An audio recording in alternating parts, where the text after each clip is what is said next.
I've had nearly 3 hours to myself in my house and I have not moved from this spot. No reading. It's now 1:30 in the afternoon. The children are nearly home. And because Denny took the hit this morning and went to the movies, I've got to do an afternoon run. So it's kind of, I always kind of think I'll just get a little bit done and then I'll sit and read, but 3 hours have gone by. Anyway, I've achieved a lot. I've got some clarity around things, so I should be thankful, right? Hello. Hi. Better Books Day 2. Let's see what I've got to do today, actually, to stick to my little schedule.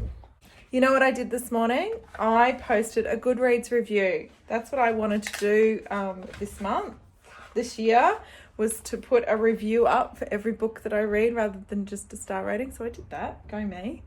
I also replied to Goodreads inbox messages. Go me. And I also put up an Instagram photo. Go me. I know. Who is this person? This is my Better Book schedule. Today I've got to read 25 pages of Wolf Hall, 50 pages of Barchester Towers, and 100 pages of The Miniaturist. Sounds like a pretty cool day, huh? Yeah. If only I can get to my green reading chair. I do have all of those things there to do, and I haven't done any of them. God, I've got a lot to do, don't I? Yeah, I've got some cooking to do as well. So when the kids get back, it's going to be an afternoon of this, and then later on I will read. Hooray, hooray, hooray, hooray, hooray. See, I've just got to sit back down in this chair. I just thought I'd chat to you before the kids got home so there wasn't noise in the background.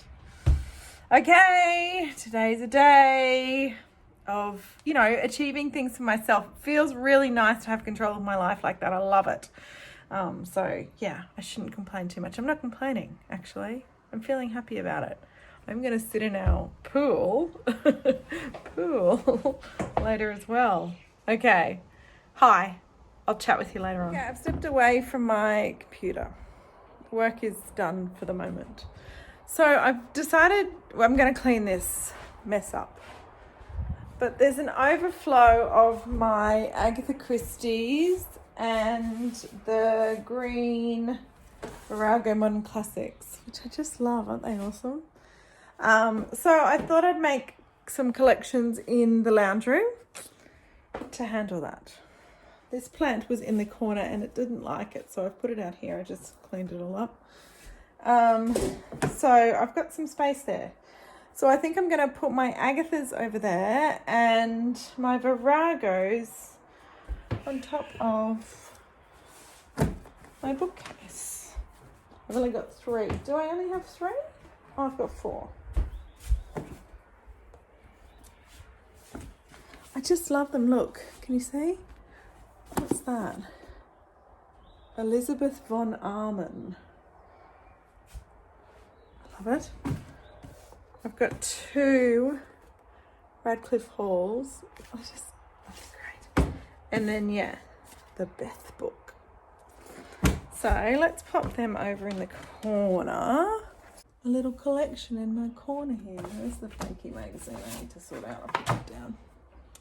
Oh, I like that, except for this Vinnie sticker on there. But anyway, I'll pick that off.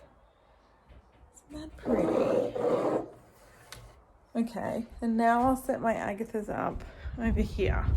I'll put you down to do that. I need more hands.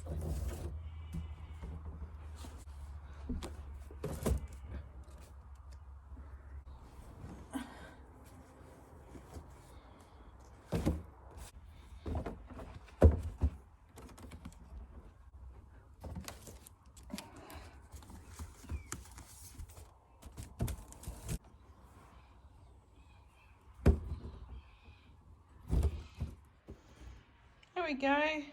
My little Agatha collections. That's our wedding photo. But the other ones just are all higgledy-piggledy, so I put them down there until I get some shelves up on the wall. But in the meantime, and I put my cross stitch here because I sit here when there's no washing there with the boys while they do stuff and play games and stuff. So yeah, An Agatha corner. Gosh, I love these editions. Oh, not the one. Aren't they awesome? Make me happy. Okay, things that make me happy. Now I need to take my bucket of water and clean out the rest of this. Oh my God. Including, look what's happened. They've all fallen down. So I have to redo the Velcro dots. And if they fall down again, then I think I have to sew the Velcro dots on. So yeah, let's get this done, I guess.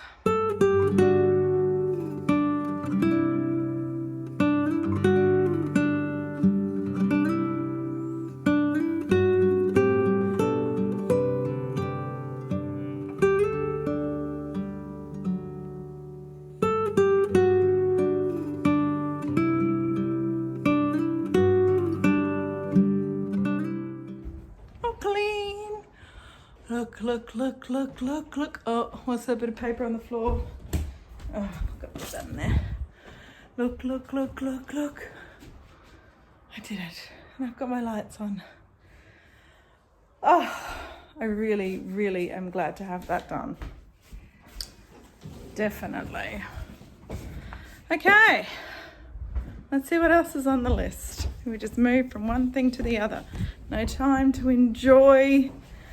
Wait. I can put my light on in my new space. Oh, there you go, enjoying that. Right.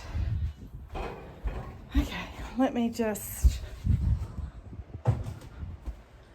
work out what's next.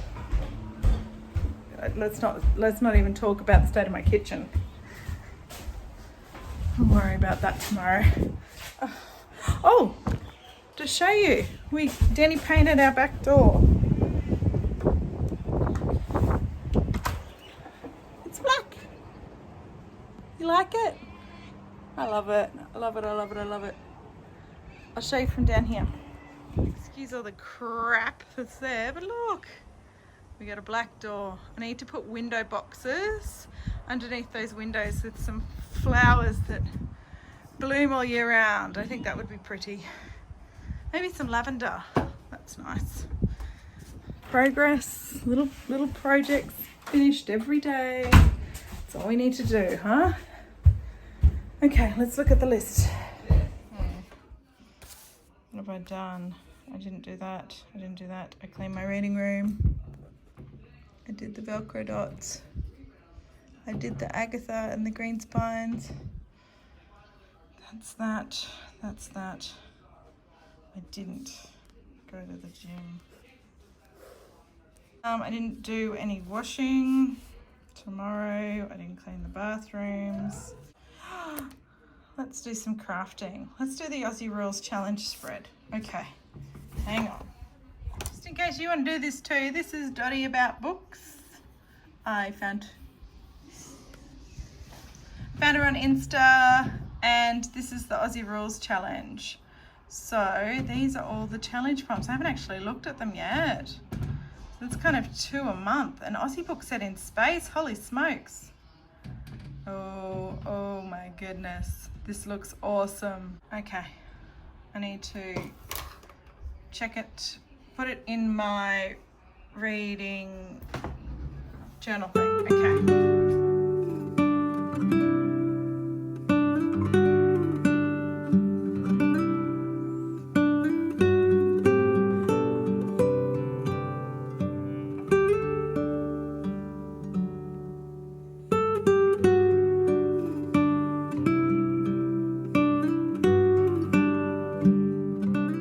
Here's my spread. This is it. I'll just run through them quickly just in case you're interested. This is all Aussie books, right? So I just kind of cut it back to fit into my little boxes here.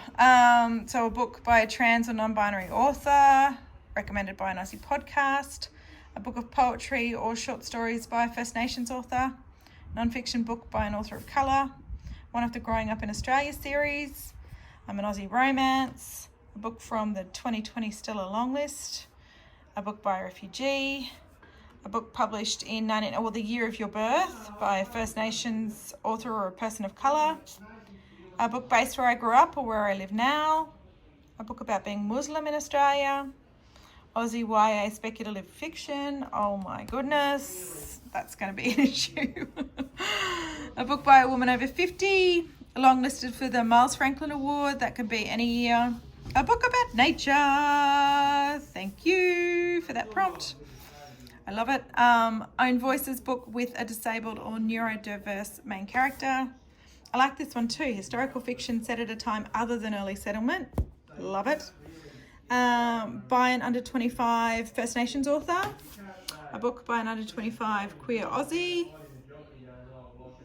Oh my gosh, my husband talks so loud. Sorry. A book by an Aussie carer. That's going to really be interesting. So that's going to challenge me. Excited. A book recommended by my local indie store. I haven't really connected with my local indie store. Yeah, so that will prompt me to do that. Excited about that. Published by a small press. A middle grade or a picture book by an author of colour. And an Aussie book set in space. Thank you, Doddy, about books for creating this fun for me. I'll try and remember to leave a link if I don't remind me, just in case you want to get some prompts for Aussie reading. Anyway. That's done. I'm excited about that. Right, I need to read something. That needs to happen. I'll just look at my list. This is what I'm thinking. I'm just going to finish playing with this because it's just hurting my head.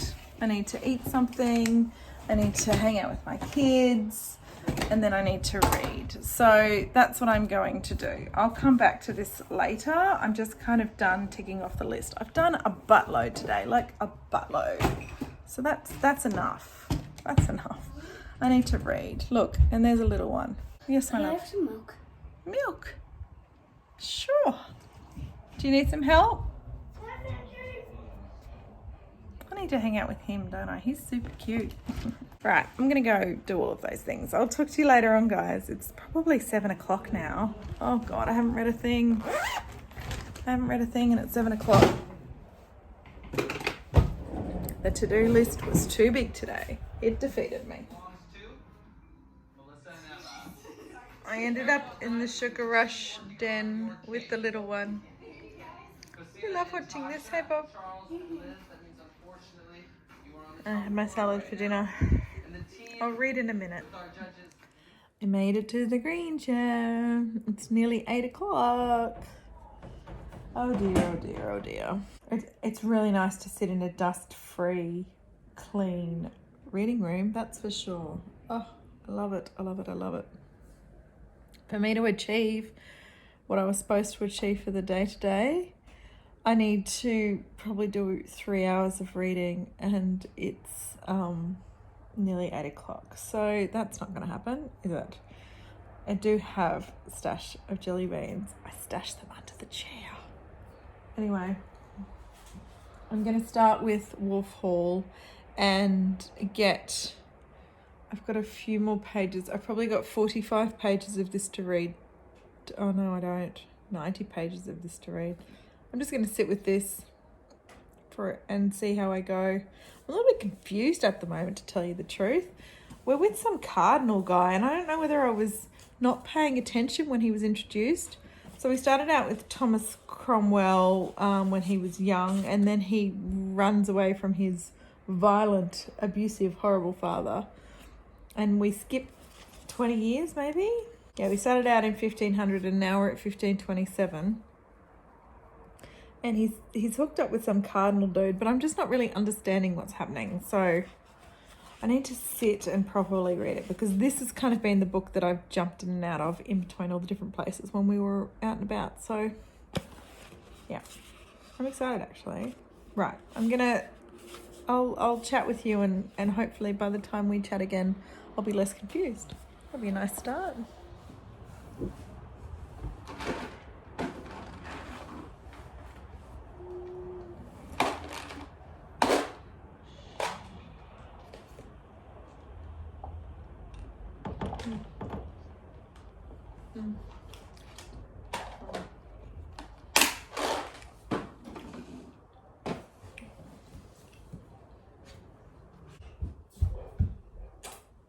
Cuddles. Cuddles.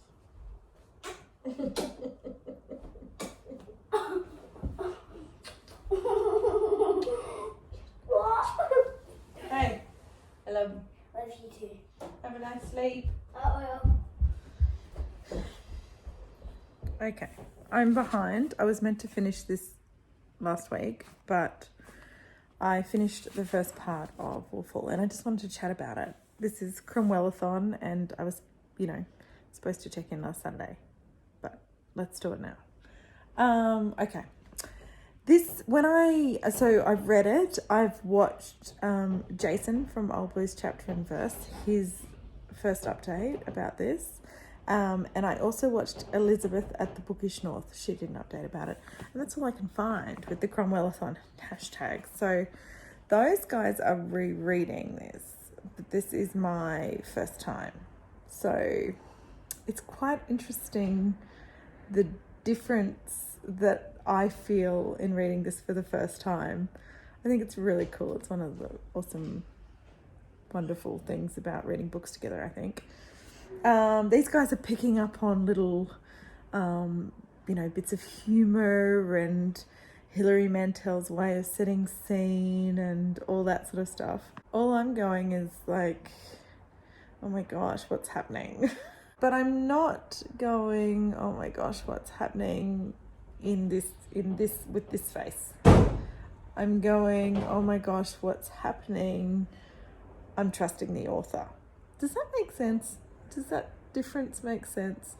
So Hilary Mantel doesn't do backstory. She gives you little tidbits, but the book starts with this like really full-on fight scene with Thomas Cromwell being beaten up by his dad, and then we jump ahead 27 years, and he's an advisor to this cardinal guy.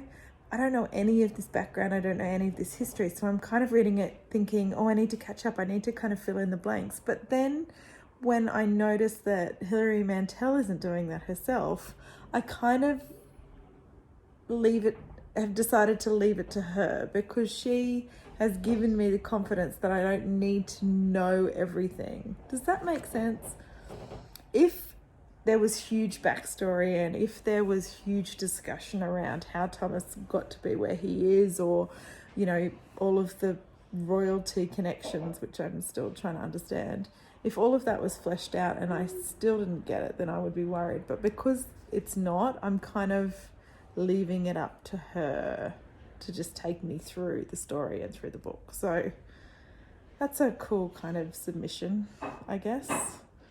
But it is fun to watch the other videos and kind of see that I didn't pick up on any humor, because mainly I was going, I was doing this face like, oh my God, So yeah, it's cool to see what those guys pick up. It's kind of filling me in. It's like I'm getting the chance to read this for the first time, as well as picking up the little extra tidbits that you pick up on the second or third read. So yeah, I'm kind of intrigued by the story, so that's really exciting. So that was last week's check-in. This week's check-in, we have to read a fair bit more. So to be able to check in on time, I need to have read 25 pages a day, and I didn't do that yesterday, so I might try and read 50 pages now to kind of get me on track to be able to participate with the readathon at the right times. But I just thought I'd check in after that first part, because I wanted to kind of put my 2 cents in. I think this is just going to be me for the rest of the night, so I might end the vlog here. I'll let you know in the morning whether I got another 50 pages of this read. I was also supposed to have read 50 pages of Barchester Towers and 100 pages of The Miniaturist, but that's not happening. So I'll just let you know where I get up to with my reading in the morning. Okay, thanks for hanging out with me today. I'll see you tomorrow. Bye.